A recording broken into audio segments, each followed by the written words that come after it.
Have you ever thought about building your email list in a really effective, simple way that can really help you to not only just put out your availability, new products, new services that are going on in your business, but also build that connection and build that communication with your client while they're away from your business. So today we're going to be talking about email marketing as promised. My voice is doing better. So welcome back to this week's episode. I'm going to be sharing with you what I started to use, why I choose the system that I'm currently using for my email as an email provider. Things that as my business has grown, my email list has grown, that have evolved, what the next chapter is kind of starting to look like for me, and some really important, helpful tips for you. So no matter whether you're starting out or you're already going to the next level, this episode will be super helpful for you, and some things to really consider that I wish somebody would have told me. I wish I would have heard in a podcast and no one talked about. So with that, let's go into email marketing. We all know social media can change. It doesn't matter whether you're on Pinterest, which is not a social media platform, or you are on any of the social media platforms such as Instagram, TikTok, Facebook, LinkedIn, whichever one, Threads, whatever is your most top two social media platforms that really help grow your business and bring in clients. Social media is a tool. Okay. And what I see social media is we're going to be talking about it as a tool, right? So it gets people interested in you. But once they're interested in you, it's not so much about, okay, let's get them to follow me. It's how can I keep that conversation going? How can I keep supporting my potential or future client through their journey of solving a problem or helping them and guiding them through something that they look at you as an expert, right? That's what email marketing can do for you. So in starting my email marketing, I started first, we're going to talk about platforms to begin this episode before I go into the tactics of it, is I started with GoDaddy. So GoDaddy was free. It was so complicated to use. I hated the templates. It felt a little outdated. Now this was back in 2018. So it may be totally different now, but back then it was horrible. I did not like it. It was not a really fun platform for me, and I really didn't understand how email marketing worked. I thought it was all about the designs. I thought it was all about doing the perfect words and making it look pretty, and that had nothing to do with it. Creating an email would take me 3 days in the beginning, and I was using GoDaddy, and it was not an efficient way. I wish I would have found a easier platform. So with that, I am going to share the platform that I utilize, why I utilize it, what's helpful about it, and some things to be mindful of. So then Flowdesk came out, and Flowdesk looked really pretty. It was aesthetically pleasing. They had already templates that were aesthetically pleasing in there.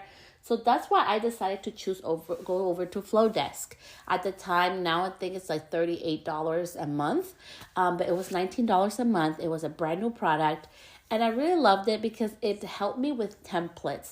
All the like pretty aesthetic stuff that I cared about in the beginning was already done for me. I could edit it, and it also had templates on what to say, on like what type of emails to write out, and it just changed the game for me. So I really love Flowdesk.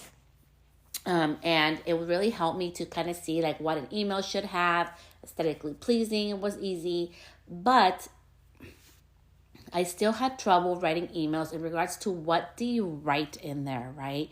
Even if they have templates, how do you make it sound like you?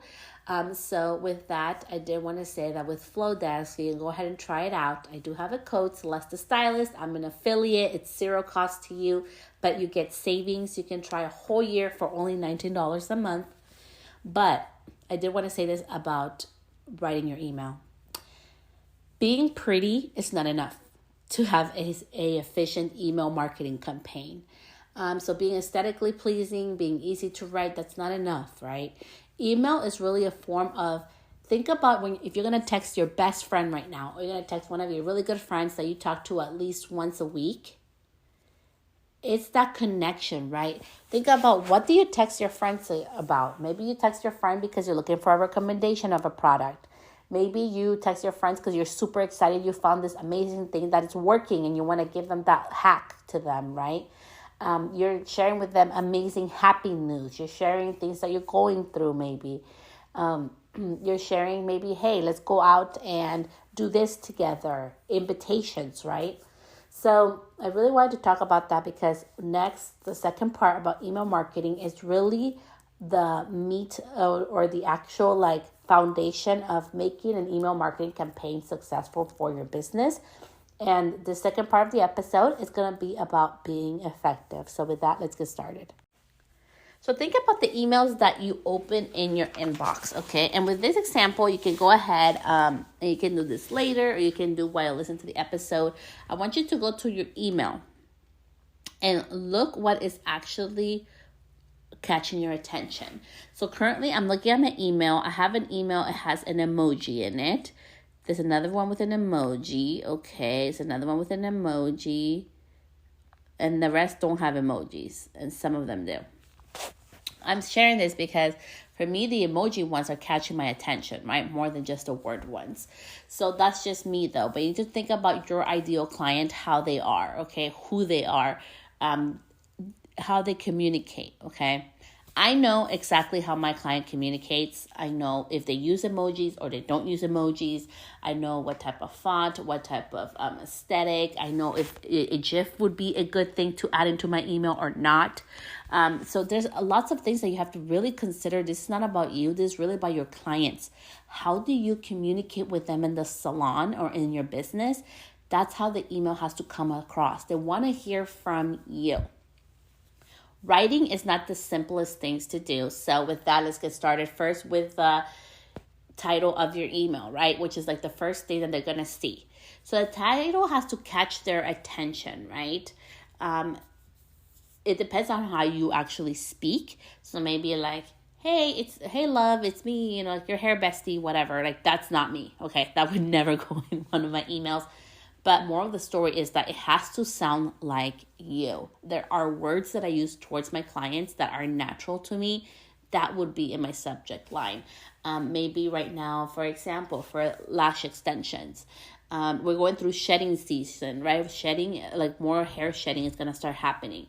Maybe you're gonna send out an email this month for your email list talking about, hey, do you know that we're going into shedding season, into lash shedding season? They're like, what's that? Because that's going to give them curiosity. So make sure that your title, number one, is going to give them value. Number two, gives curiosity into, okay, I want to open this and find out more. Okay, so that's why the first is so important that your title gives that attention. And in most emails providers, you can actually add like a preview sentence that they can see on their phone, like I'm looking at right now.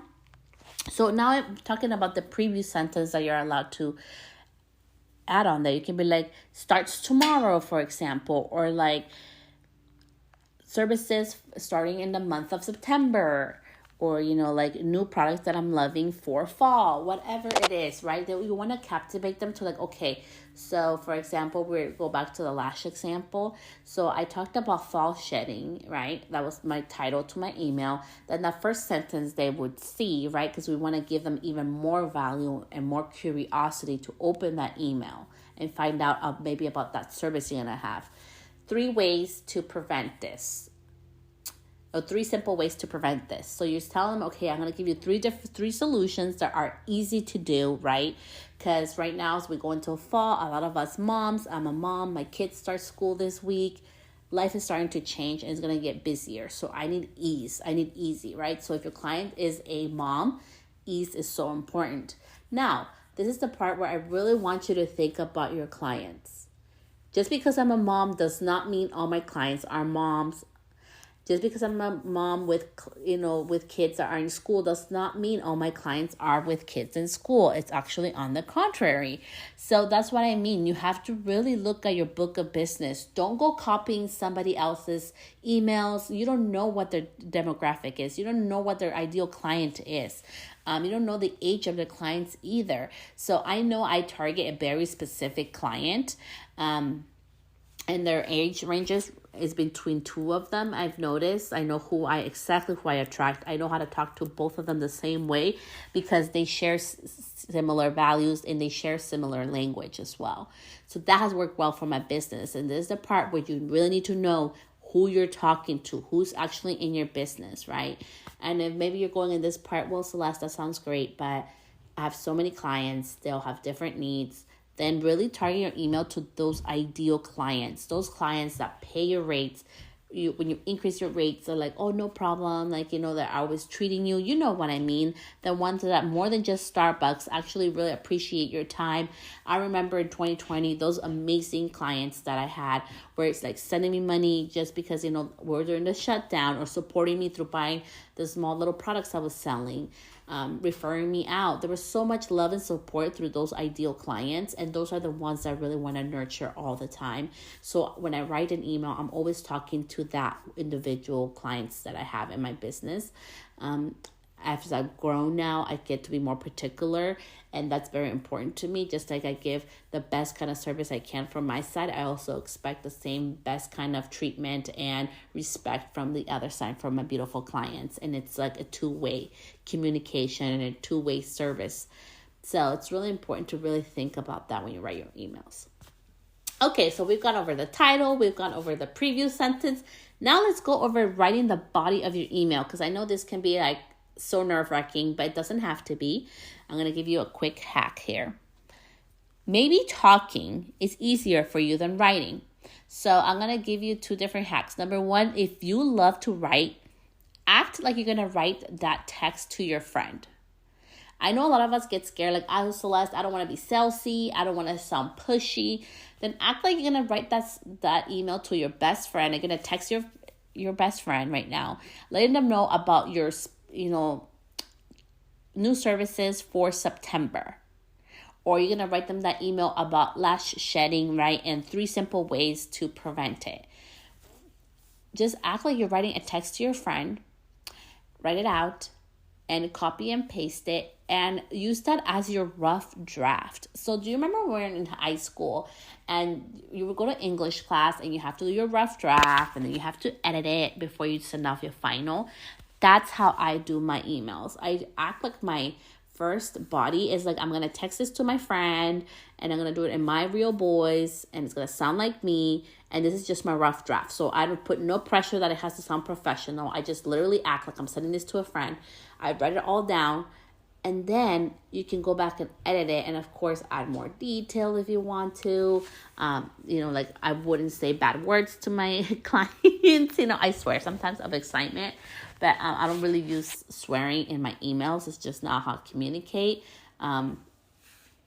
I really swear to my friends, but like really close friends. I mean, my best friends, but these are my clients, right?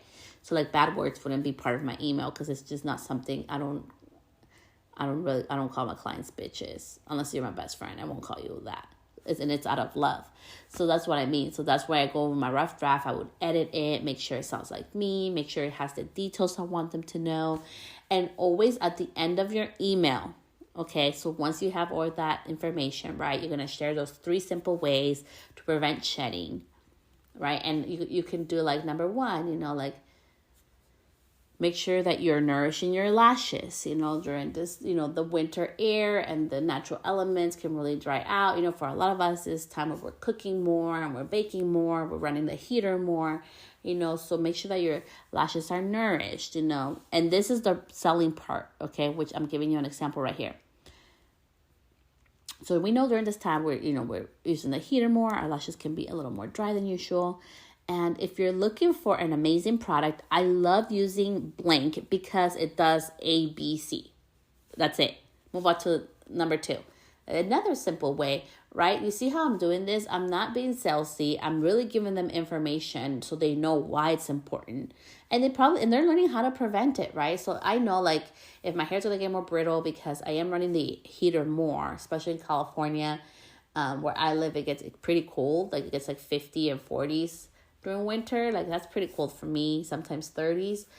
I need to make sure that, right, I won't run the heater as much, or maybe I'm running a humidifier to run the air. There's different things now that I know that information that I will do and take charge of, right?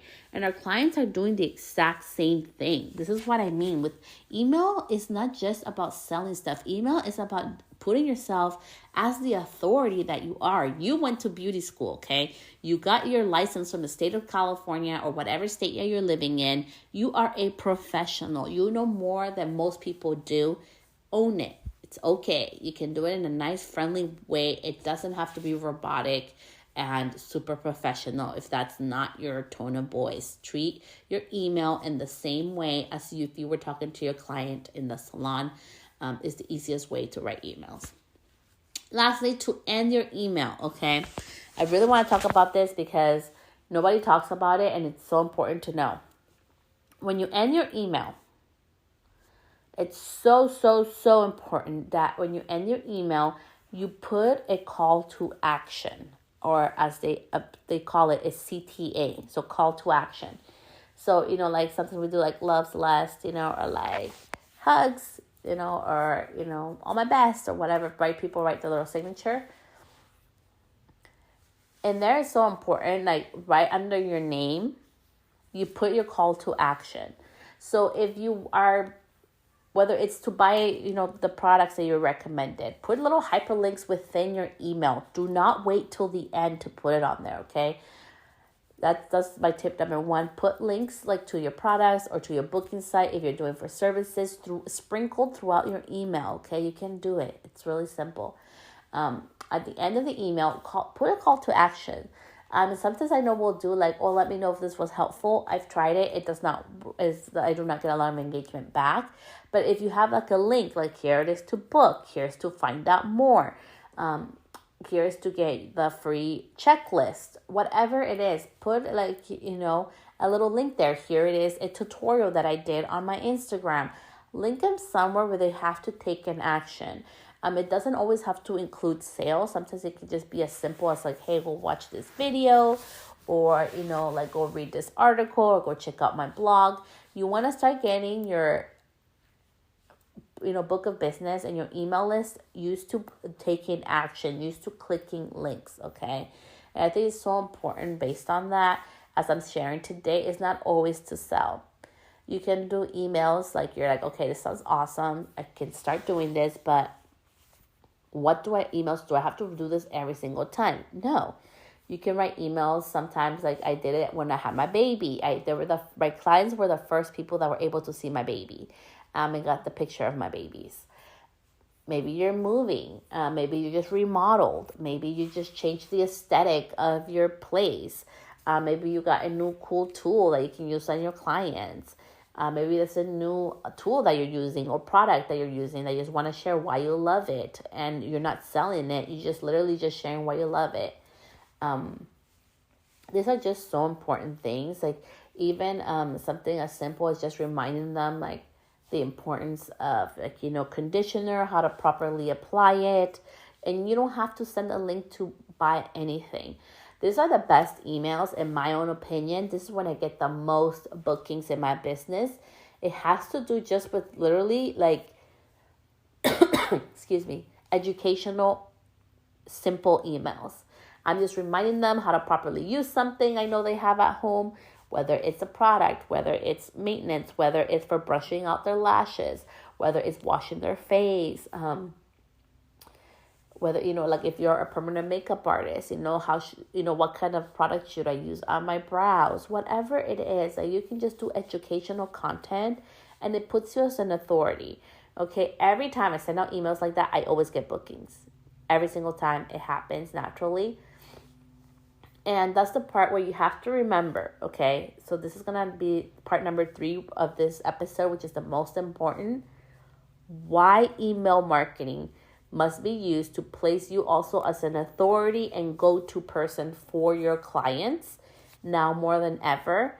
We're going to go over that in this next part after I'm done coughing because I'm about to have a coughing attack. Hold on.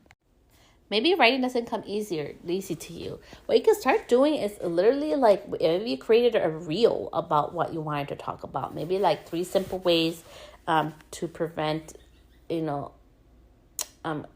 dry hair during the winter months, right? And you create a reel with 3 different simple like steps. You can do that. You can send them like a private, like non-published video of, just talking to your actual like clientele, telling them about August, these are like the new changes coming for August, or showcasing your new aesthetic in the salon for August, whatever it is. You can also utilize video, and you can put that inside of your email marketing. Remember, email marketing doesn't necessarily just have to be words.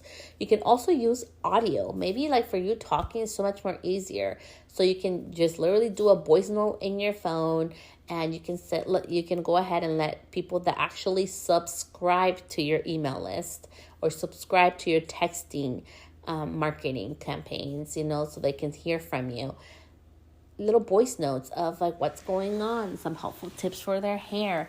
Be creative with this. This really is so important that it sounds like you. And I also wanted to talk about best practices. Number 1, please, because it's happened to me. I've done like different like collaborations with other hairstylists or other, beauty business owners, and they just hand me over a list. We legally cannot opt-in people into an email list unless they decided to do so. So always ask if it's okay to email them, or always put the option, hey, let me know if you want to unsubscribe, right? For now, if you use like a system, marketing email system, the unsubscribe button must always be listed there. Why? Because as number 1, with legalities, you cannot forcefully put somebody just on your email or text marketing list.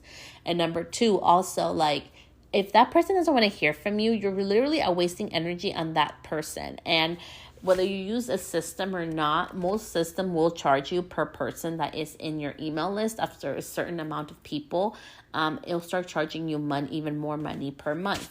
So it's really important that you really are talking to your ideal clients that want to talk to you, or potential clients that want to hear from you. So please make sure that you always they have to either opt in, or, ask them if it's part of your intake form, if you're able to do email marketing or provide text messaging. And also really make sure with text messaging that's part that they can opt in. So a really simple way, you're like, okay, I want to do this. I want to start growing my email list or my text marketing. You can just go ahead and create a simple form, a free one even, on Google Forms. Just having them opt in just with their first name, their email address, and just saying, yes, I want to hear more about, different tips to help me with my beauty cares at home, or whatever it is that you provide. But it's really important that I actually utilize this, and that you do this for your business and for yourself. So please make sure that you are following the guidelines on that, because that is very strict and can get into a lot of trouble. I remember this one time I had a list of so many people, it was I think it was over 1,000 people I had. And I was not able to contact them. Why? Because they had not opted in for my actual email, and that was illegal. Okay, that should have not been done. And I know a lot of people that ended up just getting all those lists, because the bigger your list, the better. But I decided to do the legal, ethical way. And that's why I am sharing with you tips about things that I've learned along the way. And I know it can be hard sometimes, because we're like, man, I want to have a big list and I want to do this and that. But I think it's so more important that number 1, we follow guidelines. Number 2, we follow the laws with this, because you can get into a lot of trouble over that. And number 3, just be honest with people. Your clients want to hear from you. You are the authority in their lives for that particular beauty service. So utilize that power. And, being on top of mind is so important. And, if doing it weekly or bi-weekly is too much for you, remember, once a week is super helpful. And keep listening to the episode, because I'm going to be talking about systems that really work in regards to my booking system that offers email and text marketing. So you are not going to want to miss this. Okay, and the last part. So why email marketing? What can it do for your business? And why it's so much more important now than ever? It's happening. Low maintenance is the thing now. Easy, simple to go, faster is things that people are really wanted to. Not all the time, but it's something again, we're talking about depending who your client is, right? That's really important for them, okay? We are being targeted all the time. Your client is on TikTok, your client's on Facebook, your client is on Instagram. One of those three, or or they're on Pinterest pinning with their life away, and their beautiful life that they're creating for themselves, new looks that they want for themselves, planning for the holidays. Your client is taking information in from somewhere, and different people can show up as authority figures in there. And you can run ads. People are being targeted to buy products all the time. Okay. And now more than ever, it's taking more touch points, or so much more times to interact with your brand before they will actually convert into a paying client. Now, having said that, that's not always the case. And that's why I want to always say, in marketing, nothing is white and black. There's this gray, blue area, right? Where it's in between of both, and it works differently for everybody. But the matter of fact is that they have more targeting ads, and they are getting more, things put in front of them to distract them of other people. So I think it's so, so important that we start actually really communicating with our clients more often to really keep that relationship going. Because it's going to happen. You know how many times it's happened? Right now I have acrylics back on right now. And I go to my girl now because we've been working together for almost 2 years, on and off for almost 2 years. But now it's to the point where my nails can grow out for 6 weeks. They still look good. And I don't have to go into every 6 weeks to go get my acrylics redone. And they look nice. She understands I like them really short. They look beautiful. They last. They have high quality, and it's worth it for me, okay? Although I have to drive an hour and a half total back and forth to go to my appointment, okay? It takes 45 minutes there, 45 minutes back to my house. Because it's once every 6 weeks, because it is high quality, and although the pricing honestly is probably more than I pay in other salons, I am willing to do that because of the high quality and all the benefits I get from getting my nails done with her. Why am I sharing that? Because she is something that she does, because I'm always on Instagram, right?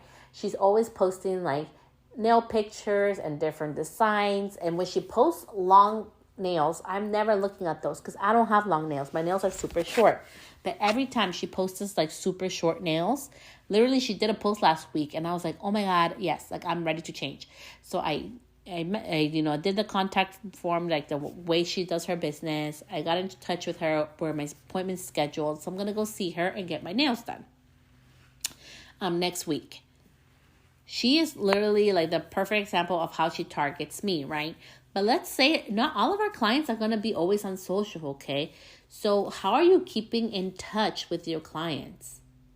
How do your clients know that you have a new service coming, that you got this new brand new tool that's amazing for frizzy hair, that you have this new product for lashes to make the retention even better? How do they know what's the latest trend in August for nails, for example, or the latest hair trends for color, for fall? Whatever it is, how are you communicating with your clients? Because now more than ever, they get less reach with each post that we do on social. So it's so important that you actually have control of how you communicate with your clients. So please start building your email list. It's so important to keep in touch and also to keep your clients coming back to you. It is more expensive to get a new client than it is to actually keep your current clients going. And I want to share an open-hearted and a real example from my own business. So as a business owner, I have my color and hair cutting clients and treatments, and then my other business is my bridal. My bridal are one-time clients, okay, for the most part. Some of them become reoccurring because they have special events all the time. So for that client, that takes more work. My bridal business takes a little bit more work than my reoccurring hair clients. I already know what to post, what to send if I want to book more appointments, okay? That's already set for me. And that's the part that I want to share with you today. It's so important that you have a way to communicate with them. If I relied just on social media to make a post and bring business, which it does, but it doesn't bring all the business that I need, right? I need to still communicate with my clients, check in, make sure they're okay, let them know that I have these new things and new tips for them, and I am their go-to person to ask for things. And it's really beautiful when I'm able to have my clients in my chair and they also ask me about other things, whether it's beauty related or like aesthetic related, because it really like connect with me in regards to my aesthetic vibes and things that I buy. So I'm very open with them, and I just love being able to have that communication with them, that it's really based on the control that I have, because I'm able to communicate with them at least on a monthly basis with them, which is so, so important. So to end this episode, maybe email marketing is not for you. So I wanted to share with you because I use Gloss Genius. I love Gloss Genius. I've been using it since 2018.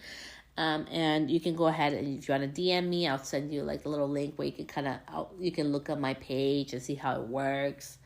I'll actually send you my Gloss Genius website booking site so you can check it out. Because it's kind of hard to find because I kind of have it hidden. But text marketing is so important. So I have a booking system, which is Gloss Genius, and they're able to actually, like, you can text and email market through the phone. You don't even have to have a service provider. So if you're like, Celeste, that's cool, but I don't want to add one more thing to my book.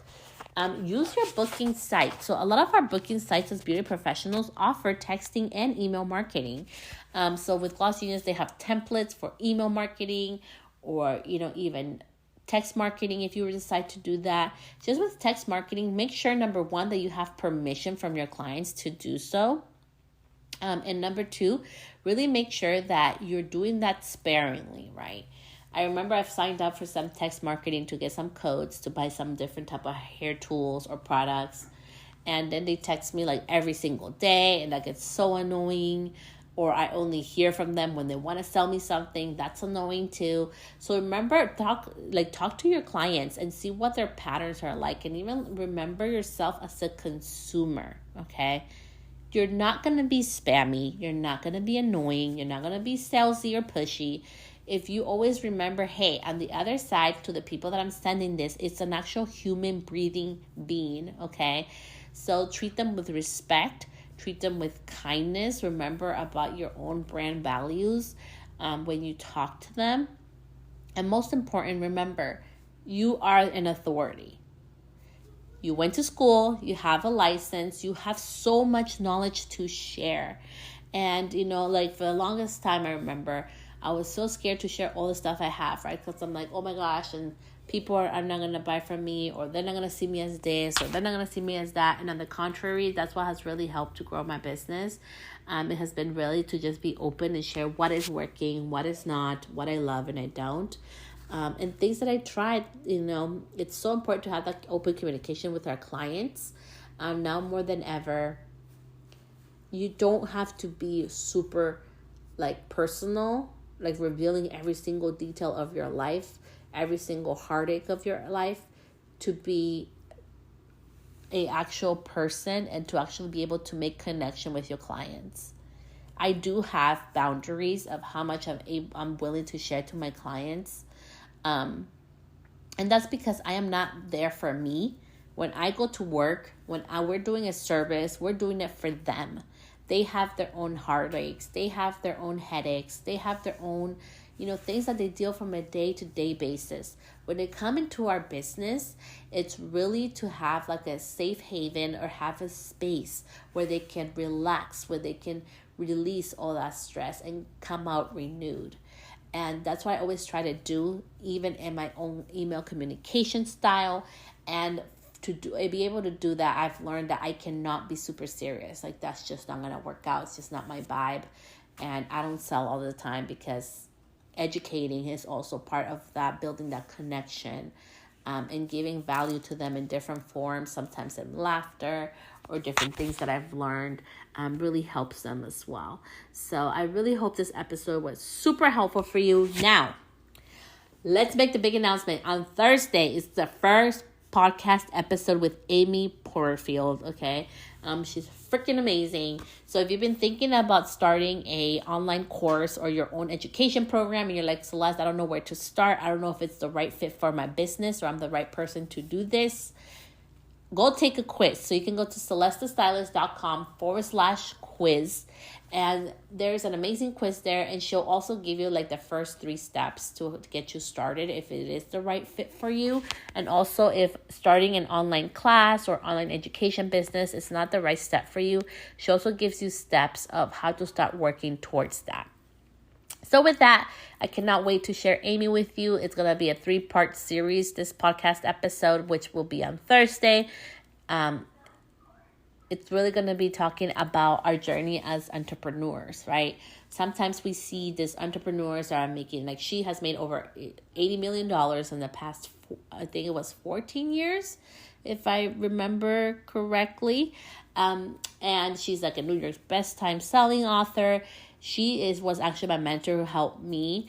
And I'm so grateful to her. Because of her, I've learned so much tech by taking her program, Digital Course Academy. But we'll be really talking about the realities and the truth behind a business. Sometimes we think, oh, it's just us small business owners, the ones that are not making millions of dollars a year, that we are dealing with all these things. And it's really a beautiful episode where we really opened up, and I'm so grateful to Amy for being really honest and candid about her journey, and also really helping us with some really like mindful and like mindset things. So I'm super excited to share this video episode with you. So don't worry if you don't have access to video on Spotify. You will be able to listen to it through iTunes. Thank you so much, love, and I'll see you back here on Thursday. Bye.